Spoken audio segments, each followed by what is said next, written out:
झारखंड से बड़ी खबर। आलमगीर आलम के ओएसडी के खरीदी के ठिकानों पर रेड को लेकर बड़ी जानकारी सामने आ रही है। ओएसडी के सहायक से अब तक 40 करोड़ रुपए कैश बरामद हो चुका है।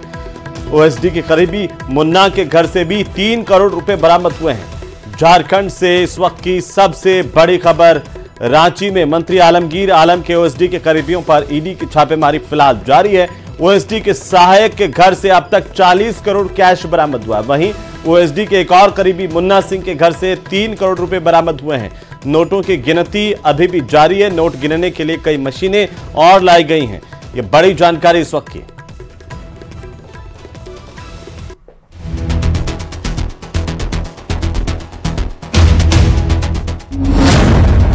रांची में ईडी की ताबड़तोड़ रेड। मंत्री के निजी सचिव के सहायक के घर पर छापा।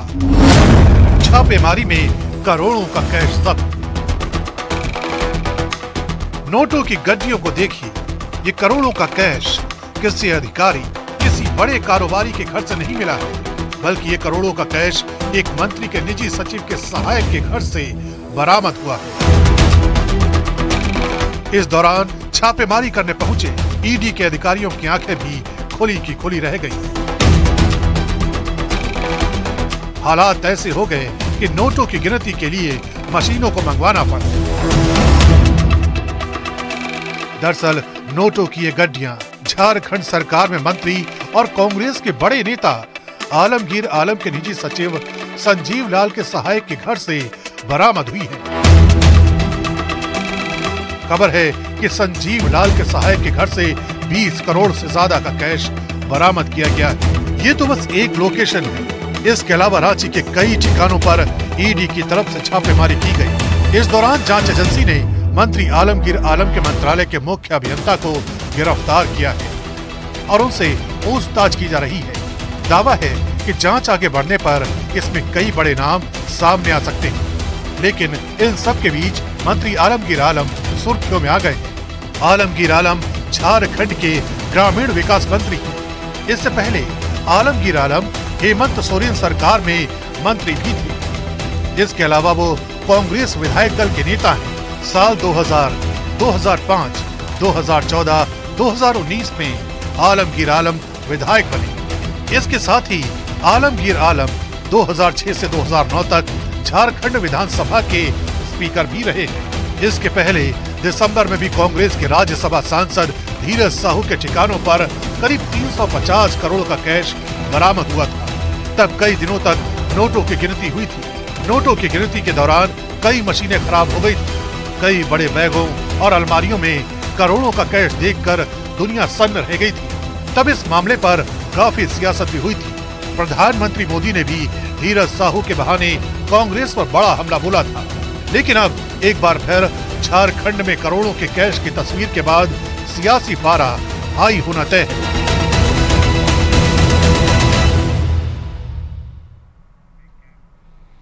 तो चलिए बात करेंगे गाजियापट्टी की, जहां पर अब वो हो रहा है जिसकी कल्पना कभी किसी ने नहीं की थी। रफा के अंदर इजराइल की मार ऐसी पड़ रही है कि भागने के लिए भगदड़ मची हुई है। ये रिपोर्ट देखिए।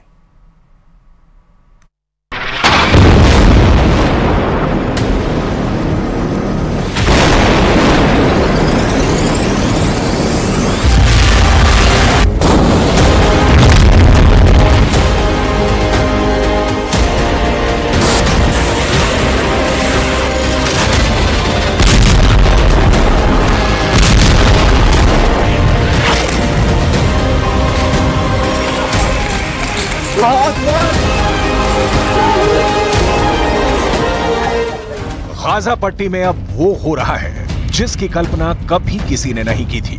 रफा के अंदर इजराइल की मार ऐसी पड़ रही है कि भागने के लिए भगदड़ मच रही है।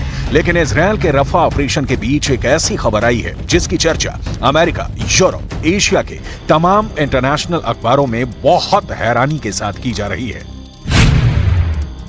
हमास के प्रवक्ता कैसे युद्ध विराम के लिए गिड़गिड़ा रहे हैं। नेतन्याहू के इजराइल में तेल अवीव के अंदर जनता आखिर युद्ध रोकने के लिए सड़कों पर क्यों उतरी हुई है, और आखिर क्या वजह है कि कतर भी अब इजराइल और हमास के बीच चल रही शांति वार्ता से घबराकर पीछे हटना चाहता है।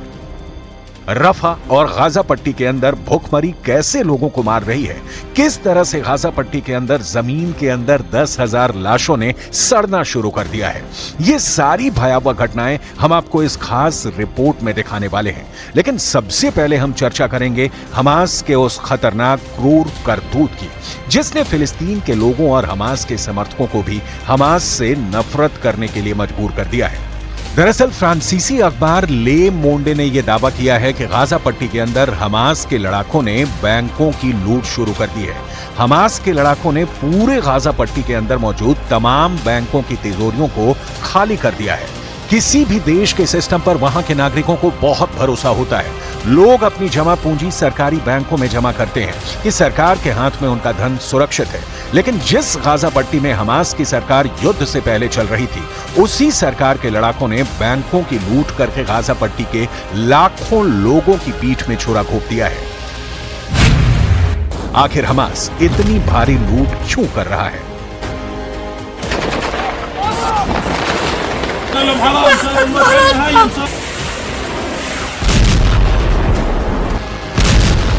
क्या हमास कागज के नोट पर जिंदा रहना चाहता है? आखिर जिस गाजा पट्टी के अंदर अनाज का एक दाना नहीं है और खाने के लिए पूरी तरह से गाजा पट्टी के 25 लाख लोग अब विदेशी मदद पर निर्भर हैं, जहां पर बाजार ही नहीं बचे हैं, वहां पर गाजा पट्टी के बैंकों को लूटकर आखिर हमास क्या करना चाहता है? ये एक बहुत बड़ा सवाल है। इसका जवाब आपको आगे देंगे, लेकिन पहले जरा इस खबर को विस्तार से समझिए। फ्रांसीसी अखबार ने अपनी रिपोर्ट में खुलासा किया है कि पिछले 1 महीने से हमास ने अपने ही देश फिलिस्तीन में बैंकों से करोड़ों रुपए की लूट की है। अखबार का दावा तब सामने आया है जब गाजा में रह रहे कम से कम 25 लाख लोग इजरायली हमलों के बाद भूखमरी में जीने को मजबूर हैं। ये लुटेरे हमास की एक खास यूनिट है। 1 महीने के अंदर हमास के इस यूनिट पर 580 करोड़ रुपए लूटने का आरोप है। 16 अप्रैल को बैंक कर्मचारियों ने रिपोर्ट किया है कि बैंक ऑफ फिलिस्तीन की गाजा शाखा में लॉकर से $3 मिलियन लूट लिए गए। हमास गाजा पट्टी के बैंक इसलिए लूट रहा है क्योंकि उसके लड़ाकों को इस बात का शक हो गया है कि गाजा पट्टी पर कब्जा करने वाला इजराइल बैंक ऑफ फिलिस्तीन में मौजूद अरबों का माल लूट सकता है। दुश्मन के हाथ में फिलिस्तीनी मुद्रा नहीं होने देना चाहता।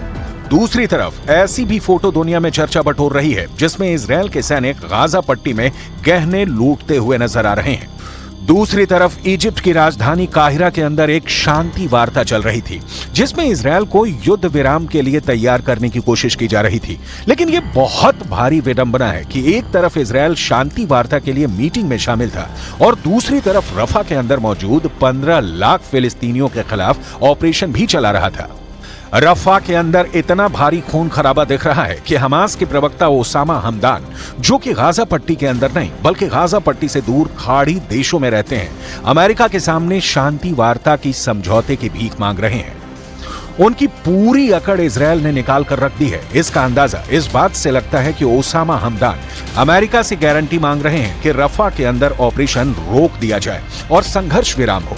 दूसरी तरफ भारी बर्बादी झेल रहे गाजा पट्टी और गाजा पट्टी के लोग चाहते हैं कि किसी तरह से शांति समझौता हो जाए और कम से कम उनको रफा के अंदर तो रहने का मौका मिल जाए। लेकिन इजराइल अपने ऑपरेशन में पीछे हटने को अब भी तैयार नहीं है। इजराइल की मंशा जानने के बाद हमास ने एक बार फिर से धमकी देते हुए कहा है कि रफा के अंदर इजराइल का अभियान पार्क में टहलने जैसा नहीं होगा, बल्कि उनको भारी प्रतिरोध झेलना पड़ेगा। वहीं कतर भी शांति वार्ता के बार बार फेल होने से काफी ज्यादा बेचैन नजर आ रहा है। इजिप्ट की राजधानी काहिरा में हो रही शांति वार्ता को फिलहाल रोक दिया गया है और अब कतर इस बात पर विचार कर रहा है कि वो हमास और इजराइल के बीच मध्यस्थता की भूमिका निभाए या फिर ना निभाए। दरअसल कतर ही हमास के करीब नजर आता है क्योंकि हमास के बहुत सारे नेता कतर के अंदर शरण लिए हुए हैं। ऐसी स्थिति में अगर कतर मध्यस्थता से पीछे हटता है तो क्या कतर हमास के नेताओं को ये रहेगा कि वो कतर छोड़ दें? इस आशंका ने भी हमास को बहुत ज्यादा बेचैन और परेशान कर दिया है। वहीं दूसरी तरफ बेंजामिन नेतन्याहू अपने सबसे बड़े मकसद में अब तक कामयाब होते नहीं नजर आ रहे हैं। सभी इजरायली बंधकों को रिहा करवाना ही इजरायल की आर्मी का सबसे बड़ा मकसद था। लेकिन एक बार फिर से हमास ने बिल्कुल साफ कर दिया है कि वो समझौता तो चाहते हैं, लेकिन इसके लिए कोई कीमत देने को बिल्कुल भी तैयार नहीं है। वहीं अब गाजा पट्टी के अंदर भूख, बम और बारूद से बड़ा हथियार बन चुकी है। संयुक्त राष्ट्र के समर्थन और मदद से चलने वाली एक फूड सिक्योरिटी एजेंसी ने चेतावनी दी है कि अब गाजा के 23 लाख लोगों में से 70% लोग भूखमरी के मकड़जाल में फंस चुके हैं और अगर इजरायल रफा के अंदर घुसकर कोहराम मचाना शुरू करता है तो यह संकट और ज्यादा बड़ा हो जाएगा।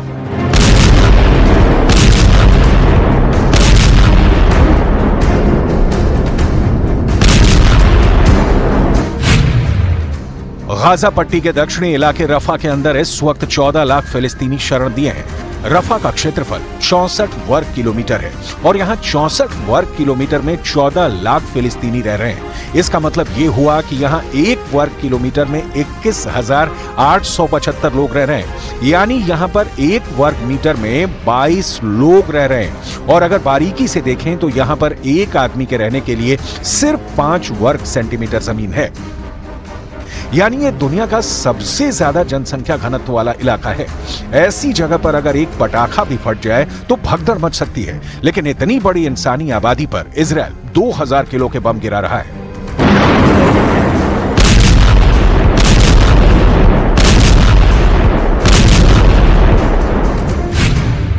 इस हमले को इजरायल ने नाम दिया है ऑपरेशन रफा।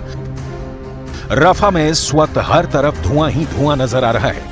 लाखों की संख्या में यहां से लोग पलायन कर जा रहे हैं, लेकिन ये कहां जाएंगे उन्हें खुद भी नहीं मालूम। पूरा शहर खंडहर बन चुका है।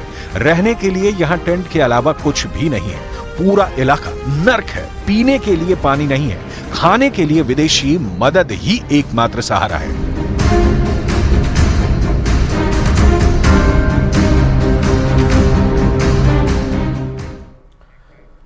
तो गाजा की लड़ाई के साथ यूक्रेन पर मिसाइलों की बारिश शुरू हो गई है। पुतिन ने 24 घंटे के अंदर यूक्रेन के 3 शहरों पर करीब 100 मिसाइलों और बमों से हमला किया है। यूक्रेन के जनरल ने अब जेलेंस्की को साफ साफ कह दिया है कि 48 घंटों के अंदर अगर हथियार नहीं पहुंचे तो रूस यूक्रेन के अंदर लाशों का हाईवे तैयार कर देगा।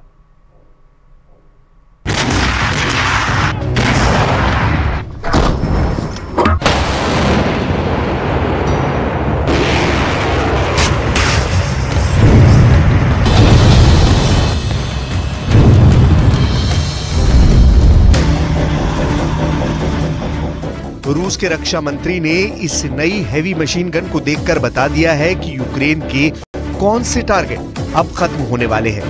3 बैरल वाली ये हैवी मशीन गन खासतौर से ड्रोन को खत्म करने के लिए बनाई गई है। इसमें रिफ्लेक्स साइट भी लगी है ताकि निशाना चूके नहीं, ड्रोन 100% मारा जाए।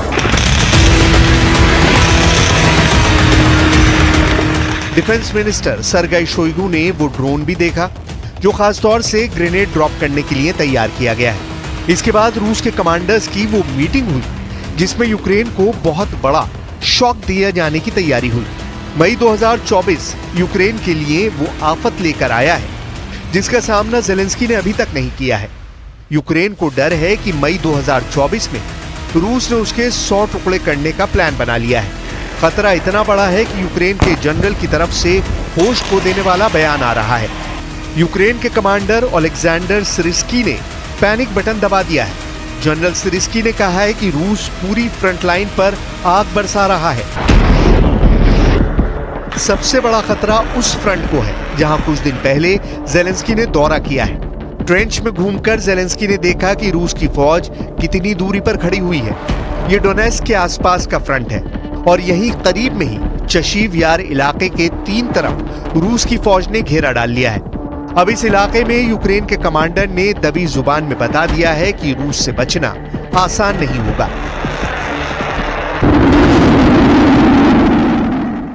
Лінія оборони довкола Часового Яру є дуже динамічною. Можна сказати, вона вся палає у вогні. यूक्रेन के कर्नल का डर सही है। रूस ने चशीव यार से 100 किलोमीटर दूर नोवोमीखलीवका इलाके पर कब्जा कर लिया है। ये जगह भी डोनेट्स्क के करीब है। हफ्तों की गोलीबारी के बाद रूस ने यहां ड्रोन से वीडियो बनाकर दिखा दिया कि उसका इलाके पर कब्जा हो चुका है। पुतिन अब रहम दिखाने के मूड में नहीं है। पुतिन को रिजल्ट चाहिए, इसीलिए मई के महीने की शुरुआत ऐसे हमलों से हो रही है। ये दक्षिण यूक्रेन की पोर्ट सिटी ओडेसा है। और यहाँ काला सागर के करीब बनी इस इमारत पर रूस की मिसाइल गिरी है। इसे हैरी पॉटर कैसल कहा जाता था। Щоденні російські ракетні удари, щоденні спроби окупанта зруйнувати більше наших позицій. Все це можна зупинити, можна зірвати російські наступальні плани. Але для цього українська сила має спиратися на достатню підтримку від партнерів, на патріоти, які потрібні. ज़ेलेंस्की की बात अगर आपने गौर से समझी तो उन्होंने 3 बात कही है। रूस की मिसाइल कयामत बनकर बरस रही है, यूक्रेन को इन मिसाइलों को रोकने के लिए पैट्रियट एयर डिफेंस सिस्टम चाहिए और रूस के टारगेट को तबाह करने के लिए 155 मिलीमीटर के गोलों की जरूरत है। ज़ेलेंस्की को साफ साफ पुतिन का मई प्लान नजर आ रहा है। इसी प्लान की वजह से यूक्रेन पर 100 टुकड़ों वाला खतरा मंडरा रहा है। अमेरिका ने भी इस युद्ध को लंबा खींचने में कोई कसर नहीं छोड़ी है। 60 अरब डॉलर की मदद यूक्रेन को पहुंचाने का ऐलान हो चुका है, जबकि $1 बिलियन यानी करीब 8,000 करोड़ के हथियार फौरन सप्लाई करने की तैयारी हो चुकी है। यही बात बताने के लिए ज़ेलेंस्की हर फ्रंट पर दौड़े दौड़े पहुंच रहे हैं ताकि फौज का हौसला न टूटे, क्योंकि कई फ्रंट से ऐसी खबरें लगातार आ रही हैं कि गोला बारूद खत्म होने की वजह से यूक्रेन के सैनिकों की हिम्मत टूट रही है, क्योंकि रूस की मिसाइलें यूक्रेन पर मौत बनकर बरस रही हैं। One of Ukraine's biggest needs right now is to find a way to better defend itself against these barrages of Russian missile attacks. And what they really need is what President Zelensky called today an air shield, really something to be able to protect their cities from all of these incoming missiles. मई के महीने में Ukraine के और टुकड़े ना हो, इसके लिए व्हाइट हाउस की तरफ से बड़ा ऐलान किया गया है। इसमें $6 बिलियन के वो हथियार हैं जो रूस के हमलों पर ब्रेक लगा सकते हैं। $6 बिलियन यानी 50,000 करोड़। और इतनी रकम में यूक्रेन को मिलने वाले हथियार देख लीजिए। इसमें पैट्रियट एयर डिफेंस सिस्टम है, इसमें NAS AMS air defence system है, इसमें हाईमास मल्टी रॉकेट सिस्टम है, साथ ही 155 मिलीमीटर वाले तोप के गोले हैं। सवाल है कि ये हथियार कब तक रूस को रोके रहेंगे, कब तक नेटो व्लादिमीर पुतिन के इरादों को कमजोर करता रहेगा, जबकि अब तक वो पूरी तरह फेल साबित हुआ है। नेटो के चीफ कीव आकर ज़ेलेंस्की से मिल चुके हैं, बड़े बड़े वादे कर चुके हैं, लेकिन यूक्रेन का युद्ध बताता है कि ये पूरी तरह पुतिन के कंट्रोल में है। इस बीच ब्रिटेन में प्रिंस एडवर्ड की पत्नी सोफी भी यूक्रेन पहुंची और ये दौरा अचानक हुआ। सोफी ब्रिटेन के शाही परिवार की सदस्य हैं और इस वक्त यूक्रेन में ब्रिटेन के हथियारों का बोलबाला है। सोफी की मुलाकात ज़ेलेंस्की से भी हुई और उनकी पत्नी ओलेना ज़ेलेंस्की से भी हुई। Documenting the crimes are extremely important too. So this is where it's really. I was very pleased to see what the work has taken place here, and it is very much still in the early stages. But it's wonderful, and I'm pleased that the British government is supporting this humanitarian effort because it is really important further down the line.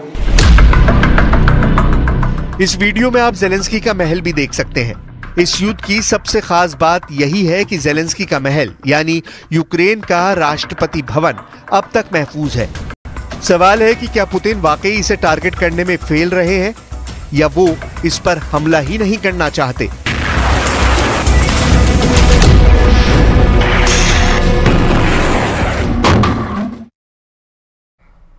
और special report में